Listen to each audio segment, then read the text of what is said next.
കാലടി സർവകലാശാല ശങ്കര ജയന്തി ആഘോഷത്തിൽ ഭീഷണിപ്പെടുത്തിക്കൊണ്ട് പങ്കെടുപ്പിക്കൽ. വിദ്യാർത്ഥികൾക്ക് വാട്സപ്പ് ഗ്രൂപ്പിൽ സംസ്കൃതം വ്യാകരണ വിഭാഗം വകുപ്പ് മേധാവി സുനിൽ കുമാറാണ് ഇത്തരത്തിലൊരു സന്ദേശം അയച്ചത്. വകുപ്പിൽ നടക്കുന്ന യാത്രയയപ്പ് പരിപാടിയിലും ഗവർണർ പങ്കെടുക്കുന്ന പരിപാടിയിലും സാന്നിധ്യമില്ലെങ്കിൽ അതിന്റെ ബുദ്ധിമുട്ട് അക്കാദമികമായി നേരിടേണ്ടി വരും എന്നാണ് ഭീഷണി. നിങ്ങൾ എത്രത്തോളം ആത്മാർത്ഥമായിട്ട് ഇതിനോട് സഹകരിക്കുന്നു അത് ഞാൻ കൃത്യമായി രേഖപ്പെടുത്തി വെക്കും. വെറുതെ മനസ്സിൽ മാത്രമല്ല എഴുതി വെക്കും. ആരൊക്കെയാണ് ഇതിനോട് സഹകരിക്കാത്തത്, ആരൊക്കെ സഹകരിച്ചു എന്നുള്ളത്. അതിനനുസരിച്ചിട്ടായിരിക്കും നിങ്ങൾ അങ്ങോട്ടുള്ള പല പല പരിപാടികളുണ്ടല്ലോ, അറിയാലോ. അവസാന RIC ഓപ്പൺ ഡിഫൻസ് വരെയുള്ള കാര്യങ്ങൾ ഉണ്ട്. അപ്പോൾ അതിന് നിങ്ങൾക്ക് ഡിപ്പാർട്ട്മെൻറ്റിൻ്റെ ഭാഗത്ത് നിന്നുള്ള സഹായം കിട്ടണമെങ്കിൽ, വേണ്ട രീതിയിൽ കിട്ടണമെങ്കിൽ നിങ്ങൾ നമ്മളുടെ അടുത്ത് സഹകരിച്ചാൽ മാത്രമേ ആ രീതി പരിഗണിക്കൂ. ഞാൻ വളരെ കർശനമായി പറയണം. HODയുടെ ഭീഷണിക്കെതിരെയും ഗവർണർക്കെതിരെയും പ്രതിഷേധവുമായി SFI ഉൾപ്പെടെ രംഗത്ത് വന്നിട്ടുണ്ട്. ആജ്ഞ രവീന്ദ്രനാണ് വാർത്തയുടെ വിശദാംശങ്ങളുമായി ചേരുന്നത്.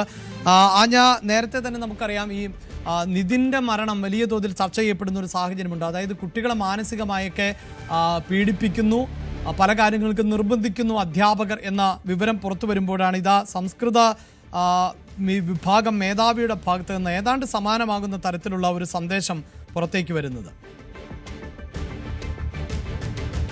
ഇത് അപലപനീയമായിട്ടുള്ള ഒരു നിലപാടാണ് HODയുടെ ഭാഗത്തു നിന്നുണ്ടായിട്ടുള്ളതെന്നാണ് SFIയുടെ വിലയിരുത്തൽ. അങ്ങനെ തന്നെയാണ്. SFIയുടെ പ്രവർത്തകരുടെ പ്രതിഷേധം ഉണ്ടായിരുന്നു. ശക്തമായ പ്രതിഷേധത്തിലേക്ക് തന്നെ, അതായത് ഈ വ്യാകരണ വിഭാഗം മേധാവിക്കെതിരെ നടപടിയെടുക്കുന്നത് ഉൾപ്പെടെയുള്ള ശക്തമായ നടപടിക്രമങ്ങളിലേക്ക് കടന്നില്ലെങ്കിൽ പ്രതിഷേധം കൂടുതൽ ശക്തമാക്കാൻ തന്നെയാണ് വിദ്യാർത്ഥികളുടെ തീരുമാനമെന്നാണ് വ്യക്തമാകുന്നത്. അതേസമയം തന്നെ നമ്മൾ ആ വോയിസ് ക്ലിപ്പിൽ കേട്ടതാണ്, അതായത് PhD ഗവേഷക വിദ്യാർത്ഥികളുടെ വൈകാവോസി ഉൾപ്പെടെയുള്ള കാര്യങ്ങൾ, ഓപ്പൺ ഡിഫൻസ് ഉൾപ്പെടെയുള്ള കാര്യങ്ങൾ, ഇതൊക്കെ ഇനിയും വിലയിരുത്തപ്പെടുന്നത് ഗവർണറുടെ പരിപാടിയിൽ ആരൊക്കെ എത്രയൊക്കെ ആത്മാർത്ഥത കാണിച്ച് പരിപാടിയിൽ പങ്കെടുക്കുന്നുണ്ട് എന്നുള്ള കാര്യം താൻ നോട്ട് ചെയ്ത് വെക്കും. അതിന്റെ അടിസ്ഥാനത്തിൽ തന്നെ ആയിരിക്കും, വെറുതെ പറയുന്നതല്ല എന്നുള്ള തരത്തിലുള്ള വോയിസ് മെസ്സേജ് ആണ് വാട്സ്ആപ്പ് ഗ്രൂപ്പുകളിൽ, ഗവേഷക വിദ്യാർത്ഥികൾക്കുള്ള വാട്സ്ആപ്പ് ഗ്രൂപ്പുകളിൽ പ്രചരിച്ചത്. അങ്ങനെയാണ് അത് സതുദ്ദേശത്തോടു കൂടിയാണ് അദ്ദേഹം അങ്ങനെ പറഞ്ഞതെന്ന് അദ്ദേഹം ന്യായീകരിക്കുന്നുണ്ടെങ്കിൽ നമുക്ക് ആ വോയിസ് കേട്ടാൽ തന്നെ അറിയാം അത് സതുദ്ദേശപരമല്ല, രാഷ്ട്രീയപരമാണ്. തീർച്ചയായിട്ടും അത്തരത്തിലുള്ള നിലപാട് അഭിലാഷം സൂചിപ്പിച്ചതുപോലെ തന്നെ ക്യാമ്പസുകളിൽ വിദ്യാർത്ഥികളെ ഭീഷണിപ്പെടുത്തി വശംവദരാക്കുന്ന അല്ലെങ്കിൽ അനുസരിപ്പിക്കുന്ന തരത്തിലേക്ക്, അതും ഇത്രയും മെച്യൂർ ആയിട്ടുള്ള ഒരു ടീം വിദ്യാർത്ഥികളെ, ഗവേഷക വിദ്യാർത്ഥികളാണ്, നമുക്കറിയാം ചെറിയ കുട്ടികളല്ല, വ്യക്തിത്വമുള്ളവരാണ്, കോൺസെപ്റ്റുകളുള്ളവരാണ്, രാഷ്ട്രീയ കാഴ്ചപ്പാടുകളുള്ളവരാണ്, അങ്ങനെ പൊതുബോധമുള്ളവരാണ്. അങ്ങനെയുള്ള ആളുകളുടെ ഇടയിലേക്ക് ഇത്തരത്തിലുള്ള വാട്സ്ആപ്പ് മെസ്സേജുകൾ അത് എത്രത്തോളം, അതായത് തങ്ങൾക്ക് ലഭിക്കാൻ പോകുന്ന തങ്ങളുടെ കഷ്ടപ്പാടിന്റെ ആകത്തുകയായിട്ടുള്ള ഡോക്ടറേറ്റ്, PhD, ഈ ഒരു സാഹചര്യത്തിൽ അത് അസസ് ചെയ്യപ്പെടുന്നത് ഇങ്ങനെ ആയിരിക്കും. അധ്യാപകൻ ഒരു വാട്സ്ആപ്പ് ഗ്രൂപ്പിൽ തുറന്നു പറയാൻ കാണിക്കുന്ന ധൈര്യത്തെയാണ് ചോദ്യം ചെയ്യുന്നത്. അത് വലിയ വിമർശനങ്ങൾക്കാണ് ഈടാക്കിയിട്ടുള്ളത്. പ്രത്യേകിച്ചും ഇത്തരത്തിലുള്ള ഇടപെടലുകൾ, ഇന്റേണൽ മാർക്കുകൾ, ഇന്റേണൽ അസസ്മെന്റുകൾ നടക്കുന്ന ക്യാമ്പസുകളിലും അല്ലെങ്കിൽ സെമസ്റ്റർ സിസ്റ്റത്തിലും ഒക്കെ ഇത്തരം ഇടപെടലുകൾ അധ്യാപകരുടെ ഭാഗത്തുനിന്ന് ഉണ്ടായിട്ടുള്ള വിമർശനം നേരത്തെ തന്നെ ഉയർന്നിട്ടുണ്ട്.